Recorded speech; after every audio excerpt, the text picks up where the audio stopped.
இல்லைன்னா என் தம்பி துறை சொன்ன மாதிரி ஒரு குத்து மதிப்பா கணக்கு. ஐயா எம்ஜிஆர் அவர்கள் இருக்கும்போது சாதி வாரி எங்கள் எவ்வளவு சாதி அப்படின்னு சாதிய தலைவர்களை கேட்கும்போது நாங்கள் 1.5 கோடி, நாங்கள் 1 கோடி, நாங்கள் 80 லட்சம், நாங்கள் 90 லட்சம், கணக்கு பார்த்தா அன்னைக்கு 25 கோடி வருது. சும்மா வாய்க்கணக்கு அல்லது, வாய்க்கணக்கு மனக்கணக்கு போடக்கூடாது.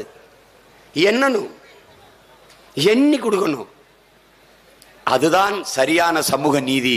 அதற்காகத்தான் சாதி வாரி கணக்கெடுங்கள், அது வாரி பிரிச்சு கொடுங்கள், சமூக நீதியை நிலைநாட்டுங்கள் என்று சொல்றோம்.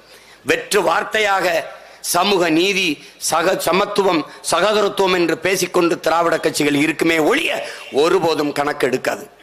காரணம், திராவிட கட்சிகள் எடுத்தால் அவர்கள் தமிழர் அல்லாதவர்கள் எவ்வளவு பேர் தமிழனுடைய இடத்தை அனுபவித்துக் கொண்டிருந்தார்கள் என்று தெரிய வந்துவிடும். அதான் அங்க இருக்கிற பிரச்சனை. அதனால எடுக்க மாட்டார்கள்.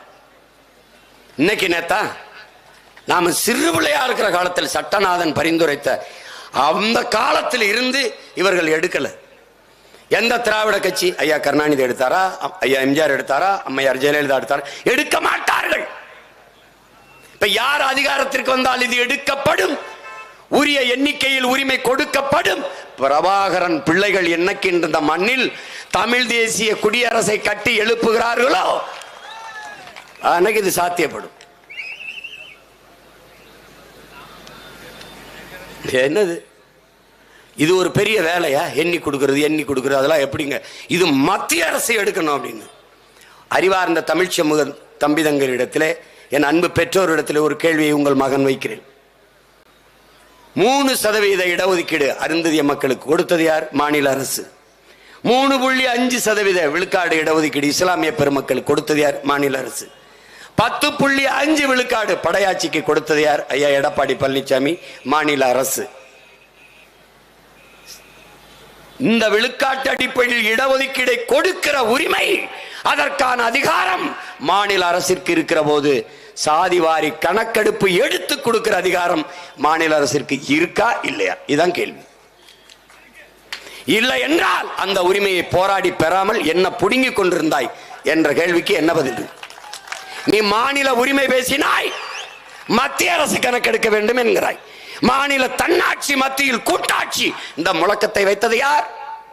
உறவுக்கு கை கொடுப்போம், உரிமைக்கு குரல் கொடுப்போம், இதை பேசியவர்கள் யார்? யார்? ஏன் இந்த உரிமைக்கு பேசல? பாரதிய ஜனதா இடஒதுக்கீட்டுக்கு எதிரான கோட்பாட்டை கொண்டது என்று தெரிந்தும் நீ எடு. இஸ்லாமிய சிறைக்கதிகள் விடுதலைக்கு எதிரானது RSS பிஜேபி அதன் அதிகாரம் என்று தெரிந்தும் ஆளுநர் கையெழுத்திட வேண்டும். அவர் போட மாட்டார். தெரிந்தும் முன்னகர்த்தி அவர் மேல சாட்டி தப்பிப்பதை அறிவார்ந்த தமிழ் சமூக தம்பிதங்குகள் எப்படி ஏற்கிறீர்கள்?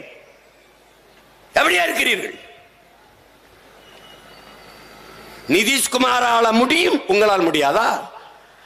அது வழக்காகி தடை வெட்டப்பட்டிருக்கு. ஏன்? அவன் ஒரு உச்ச வரம்பு வச்சிருக்கான், ஒரு மார்ஜின், ஒரு எல்லை, 50 விழுக்காடு அப்படின்னு. ஆனால் அவர் 63 விழுக்காடு போயிட்டார், 63 விழுக்காடு கொடுத்துட்டார். அதனால அது செல்லாதுங்குது. ஆனால் அவர் அதை ஏற்க தயாரா இல்லைங்கிறது. உச்ச நீதிமன்றம் சொன்னது எல்லாத்தையும் நீங்க கேட்க போறியா? இல்ல மற்ற மாநிலங்கள்லாம் கேட்டிருக்கா? தம்பியே தங்கைகளே, காவிரியில் தமிழர்களுக்கு உரிய நீரை கொடு உச்ச நீதிமன்றம் கேட்டதா? கர்நாடகா முல்லை பெரியாற்று அணை பாதுகாப்பாக இருக்கிறது, தமிழர்களுக்கு உரிய நீரை பங்கிட்டு கொடுங்கள் உச்ச நீதிமன்றம் கேட்டதா? கேரளா நீட்டு தேர்வை எழுதலாம் உச்ச நீதிமன்றம் கேட்க போகிறதா? தமிழ்நாடு கேட்கறதுக்கு பதில் யார்கிட்ட இருக்கு? இந்த கேள்விகள் உங்களுக்குள் எழுதால் நீங்கள் என் உடன் பிறந்தவர்கள். இல்லை என்றால் நான் ஒன்னும் சொல்ல முடியாது. என்னைக்கு இந்த கேள்வி உனக்குள் எழுதோ அன்னைக்கு என்னிடத்தில் வா. உனக்காக உன் அண்ணன், உன் உடன் பிறந்த உன் தம்பி, உன் பிள்ளை காத்திருப்பேன். நீ என்னைக்கு கோவப்பட்டிருக்க? ஏன் இந்த கேள்விகள் உனக்குள்ள வரல? இப்ப விட்டுற போறியா? தமிழ்நாடு அப்படி இல்ல.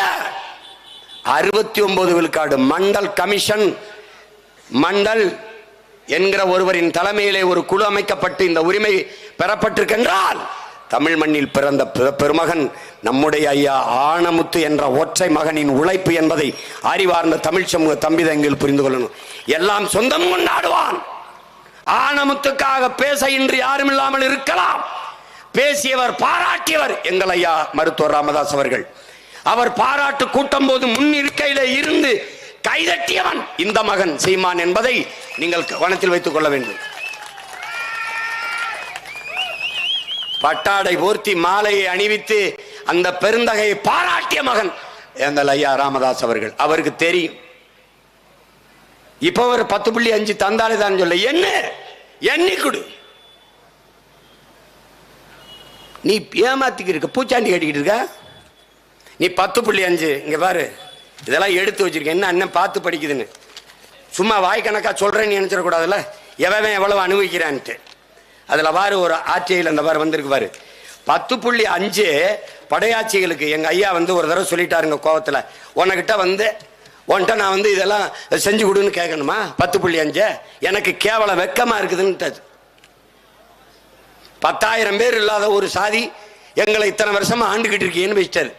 அதுக்கு எவனோ ஒருத்தனை விட்டு தகவல் அறிவு உரிமை சட்டையில் நாங்கள் எடுத்து சட்டத்தில் எடுத்து நாங்கள் சொல்றோம் 10.5 விட அதிகமாக படையாட்சியில் அனுபவித்துக் கொண்டிருக்கிறார்கள். நாங்கள் ஆர்டிஐல கேட்டோம், கேட்டு நாங்கள் சொல்றோம், உங்களை அவர் ஏமாத்துறாரு, 14 விழுக்காட்டுக்கு மேல படையாட்சியில் அனுபவித்துக் கொண்டிருக்கிறார்கள் தகவல் அறிவு உரிமை சட்டம் சொல்லுதுன்னு. இந்த பாருங்க இருக்கு பாருங்க, என்னுடைய தம்பி மகிழன் தன் வலையொலியில போட்டிருக்கான், எடுத்து பாருங்க ஐ வலையொலியில.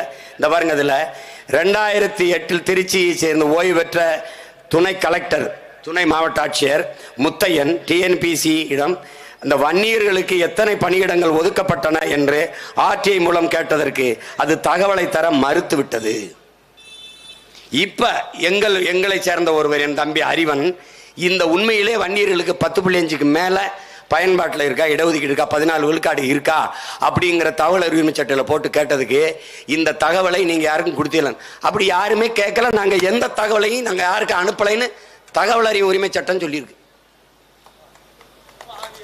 அப்படின்னா அது எந்த தகவல் அறியத்திலிருந்து நீ எடுத்து நீ ஒரு அதிகாரத்தில் இருக்கிற நீ எப்படி பொய்யா பரப்புற? ஒரு சமூகத்தை, தமிழ் சமூகத்தின் பெரும்பான்மை தமிழ் சமூகத்தை எப்படி ஏமாத்துற நீ? தொழில்துறை அமைச்சர், தமிழ்நாட்டின் தொழில்துறை அமைச்சர், முதலமைச்சர் 2 பேரும் சேர்ந்து 10 லட்சம் கோடி அந்நிய முதலீட்டை கொண்டாந்துருக்கோம். அதை வச்சு 31 லட்சம் பேருக்கு வேலை வாய்ப்பை கொடுத்துருக்கோம்னு நீங்க 2 பேரும் பேசிட்டே இருக்கிறீங்க. இப்ப நான் இதே தகவல் அறிவு உரிமை சட்டத்துக்கு கேட்டிருக்கேன், உண்மையிலே 10 லட்சம் கோடி உள்ள வந்திருக்கா, அதுல 31 லட்சம் பேருக்கு வேலை வாய்ப்பு கொடுத்துருக்கலான்னு. இல்லைன்னு சொல்லிடுச்சு, அடுத்த நாள் உங்க மேல வழக்கு போடுவேன். சொல்லு, ஏன் போய் சொன்ன? எவ்வளவு பெரிய ஏமாத்துங்க, எவ்வளவு பெரிய ஃப்ராடு, அயோக்கியத்தனம். தகவல் அறிவு சட்டம் சொல்லிடுச்சு 14 விழுக்காட்டுக்கு மேல படையாட்சி அணிவிக்கிறது. நீ உண்மை பேசுற, எங்க ஐயா போய் பேசுறாரு, அப்படித்தானே? அப்படித்தானே? ஏமாற்று. அருந்ததிய மக்களுக்கு உள்ஒதுக்கீடு அவர் எங்க அண்ணன் அதியமான் ஆதித்தமிழர் இயக்கத்தினுடைய தலைவராக இருக்கிறாரு. அவர் இந்த அருந்ததிய சமூகத்தில் ஒரு தலைவர். அவர் சொல்றாரு பாருங்க, நாங்கள் தனி ஒதுக்கீடு தான் கேட்டோம், தனி இட ஒதுக்கீடு தான் கேட்டோம், உள் ஒதுக்கீடு கேட்கல. தம்பி நல்லா விளைஞ்சுக்கணும், SC ST scheduled tribes scheduled caste பழங்குடி மக்களுக்கும் ஆதி தமிழ் குடிகளுக்கும் 18 விழுக்காடு போராடி பெற்று தந்த பெருமகன் யார்? நம்மையா தான். ஒற்றை மகனாக ஊரா போய் எல்லா மாநில முதலமைச்சர்கள், எல்லா மாநில தலைவர்கள், எல்லா அரசியல் கட்சி தலைவர்களையும் சந்தித்து பேசி பல காலங்கள் இவர்களைப் போல பெரிய செல்வன் தான், கோடீஸ்வரன்லாம் கிடையாது. ஒரு ஜிப்பா, ஒரு கருப்பு துண்டு, ஒரு செருப்பை போட்டுக்கிட்டு போய் பேசி பேசி பேசி குடியரசுத் தலைவர் எல்லாத்தையும் பேசி அன்னைக்கு பிரதமராக வந்த ஐயா விபி சிங்கால் நிறைவேற்றப்பட்டது 69% மண்டல கமிஷன். மண்டல் தலைமையிலே ஒரு கமிஷன், ஒரு குழு அமைக்கப்பட்டதே ஆனமுத்து என்கிற மகத்தான பெருமகனின் போராட்டத்திற்கு கிடைத்த வெற்றி. அதில் பெற்ற உரிமை 18 விழுக்காடு தேவேந்திரர், பறையர் இவர்கள் எல்லாருக்கும் பழங்குடி மக்களான குறவர் ஒட்டர் எல்லாருக்கும், போயர் எல்லாருக்கும் சேர்த்து. இந்த 18 விழுக்காட்டிலே 3 விழுக்காடு அருந்ததியர் சமூகத்திற்கு எடுத்து கொடுத்தவர் ஐயா கருணாநிதி.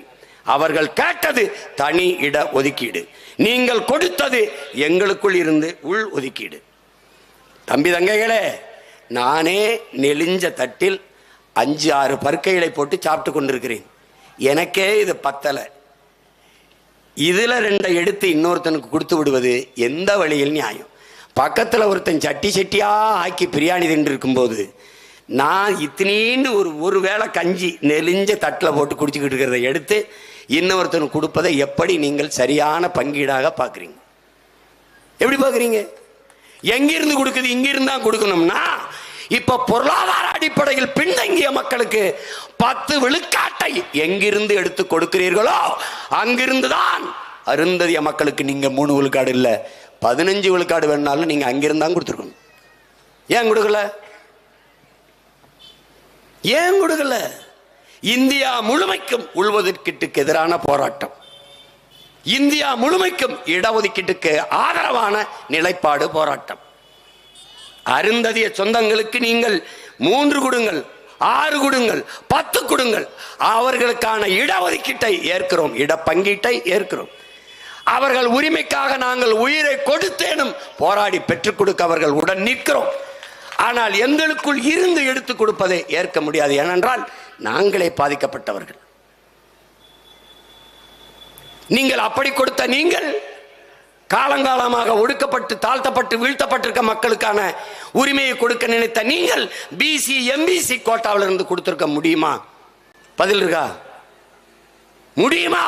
இந்த நாட்டில் ஏற்படுகிற கலவரத்தை கட்டுப்படுத்தியிருக்க முடியுமா?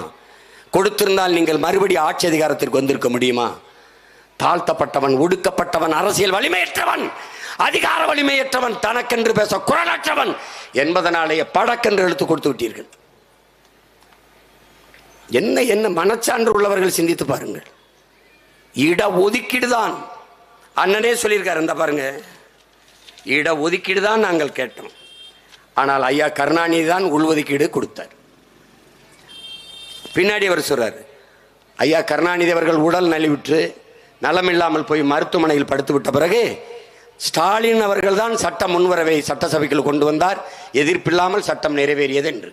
அன்னைக்கு இந்த உள்ஒதுக்கீடு கொண்டு வருகிற போது அந்த இடத்திலிருந்து அதை ஆதரிக்காமல் வெளியேறியவர் அண்ணன் புதிய தமிழகம் கட்சியினுடைய தலைவர் கிருஷ்ணசாமி அவர்கள் தான். பாருங்க, இதுல அவரே பேசினதை தான் வெளியிட்டு இருக்காங்க தம்பிகள். இதுல என்ன சொல்றதுக்கு இருக்கு உங்களுக்கு? ஒரு உதாரணத்துக்கு ஒன்று சொல்ல பாருங்க.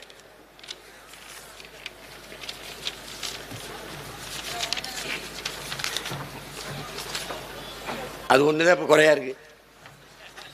வணக்கங்கிறார். இங்க பாருங்க, இந்த பாருங்க, யூனிவர்சிட்டி ஆஃப் மெட்ராஸ் சென்னை, அதுல வாய்ப்பு பாருங்க, 2010 92 வாய்ப்பு ப்ரொஃபஸருக்கு.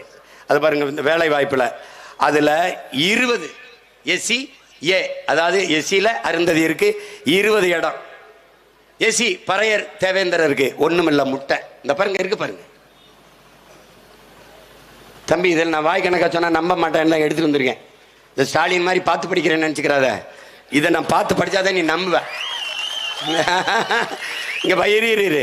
அதுக்கப்புறம் மதுரை காமராஜ் யூனிவர்சிட்டி மதுரை, நல்லா கவனிச்சுக்க, அது 2010 7-10 2010 25 இடம், அதில் 6 இடம் அருந்ததி இருக்கு, ஒரு முட்டை பறைய இருக்கு, தேவேந்தர் இருக்கு, குறவர் இருக்கு, எல்லாம் பார்த்துக்க நீ மற்றவனுக்கு. இதில் என்னன்னா 18 விழுக்காட்டில் 3 விழுக்காடு அவங்களுக்கு போயிடுது, மீதி 15 விழுக்காடு தான் நமக்கு. அந்த 15 விழுக்காடை வைத்திருந்தும் நீ முட்டை தான். அந்த முட்டையை கூட பொறிச்சு சாப்பிடலாம், இதை ஒன்றும் பிடுங்க முடியாது. ஒன்றும் புரியுதா?